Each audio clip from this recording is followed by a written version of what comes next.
for coming. As you can see, people from Campus Party Mexico is even more interested than people from Campus Party Valencia. I'm not sure if I can say that. Really? Okay. So they are even more interested than people from Valencia. Okay. So, in first place, I think I like to divide this talk in three main topics. Your past. Wait, try it. Okay. There you go. In the past, where were you when you were 18 and all that? The present, what are you doing right now? And the future, your point of view. Las preguntas. Okay, and I have a list of questions made from the whole campus through Twitter for you. Okay, there are some hurting questions. I think you'll love to answer them. So, let's start? Okay, we have 60 minutes. Okay. Demasiados para recordar. Past, present, future. Okay, yeah, it's the most easy thing. So let's start on the past. You are now 40 or 45 years old, more or less, but you were once 18. So I think it would be great to start explaining where were you when you were 18, and which were your main interests, because most of people here is between 18 and 30. Yeah, the reason this is so important to me, it was such an incredibly important time in my life. I didn't plan to start big companies to change the world. I just wanted to learn how to hook things up, to write programs that were so great that would impress other people. I wanted to develop my techniques. I had the freedom of college. I would go to college and I would sign up for a computer course. Was a graduate level course, even if you were a freshman back then. And they would let me in it, and I would get my good grades, but I would write every program I could, and I would run the school budget, the class budget, 5 times over. So they made it sound like they were going to charge me a lot of money to keep going there. I went to the bookstore.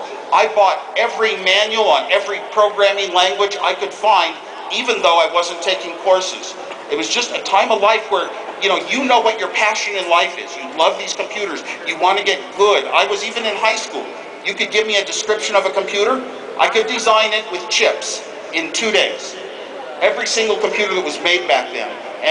But I didn't think that skill was useful. I didn't think I would even design computers when I grew up and became an engineer.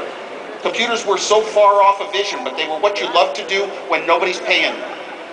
And the classes we took in college, I had built in a lot of fun.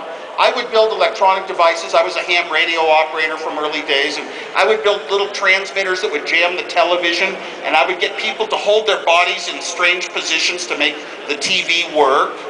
And I always believed that technology, because other people didn't necessarily know how it works and what you're capable of doing as a programmer today, for example, and you could play tricks on people.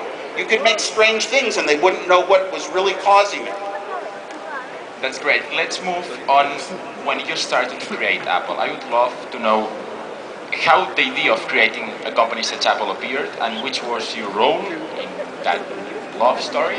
Yes, I traced my whole life, and my life from elementary school to middle school to high school to college, all the projects that I built whenever I could get time, or just designed on paper because I couldn't afford parts, they were all leading on a path, and that path was going to complete itself in the few years before we started Apple.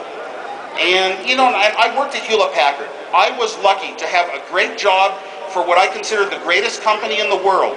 The Hewlett-Packard handheld scientific calculator was the iPhone of its time. It was changing the world for all engineers, all scientists, forever. Within 2 years, there would be no more slide rules.